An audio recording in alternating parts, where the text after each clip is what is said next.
Welcome back to America Decides. President-elect Trump's pick for Health and Human Services, Robert F. Kennedy Jr., facing a lot of scrutiny on Capitol Hill this week, in part for his support for abortion rights over the years. While campaigning as president as an independent candidate, he said abortion should, quote, be unrestricted up until a certain point. But this week, Republican Senator Tommy Tuberville announced that the former Democrat came to an agreement with Trump that the matter should be left to the states. So what does this all mean for abortion rights in the United States, especially if Robert F. Kennedy Jr. is confirmed in come next year, 2025? Shawna Mizelle joins us. Thank you so much for being here, Shawna.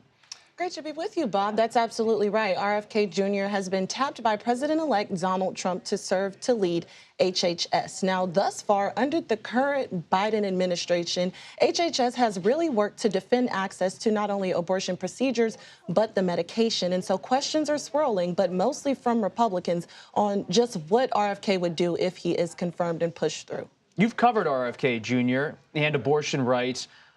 How do you see HHS functioning on this front should he be confirmed? What do we know from his campaign, his past statements that would inform us to really understand what could be? Well, you mentioned his past statements and his campaign. I think we should take a listen to what the Republican senator of Louisiana had to say. This is another Kennedy. Let's play that sound.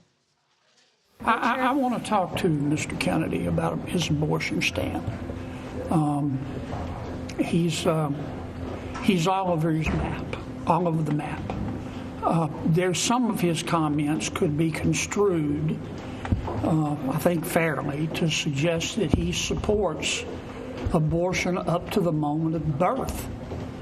And I don't think any fair-minded American does. So there you have Senator Kennedy talking about RFK Jr. and saying his abortion position is all over the map. And so that's really a good way to characterize it. If you think back to the Iowa State Fair, I know it seems like a lifetime ago, but you had RFK actually come out and say that he thought that the procedure should be up until 15 weeks, 3 months. He said he would support a federal ban up into that period of gestation. And then around the time this summer, right, when his campaign was out, he was an independent, still out on the trail, he actually said that he supported the procedure with no restrictions. And so that goes up until the moment of birth.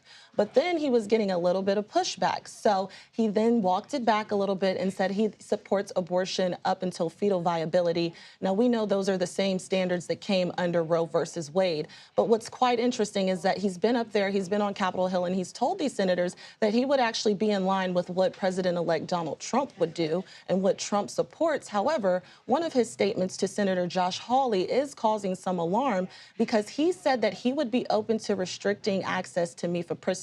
Now, that's the drug that was the center of that Supreme Court case this year, and it's commonly used in most abortions across the country. Shawna, you're on top of all of this. We really appreciate you stopping by and sharing your reporting. Thank you so much. Appreciate it.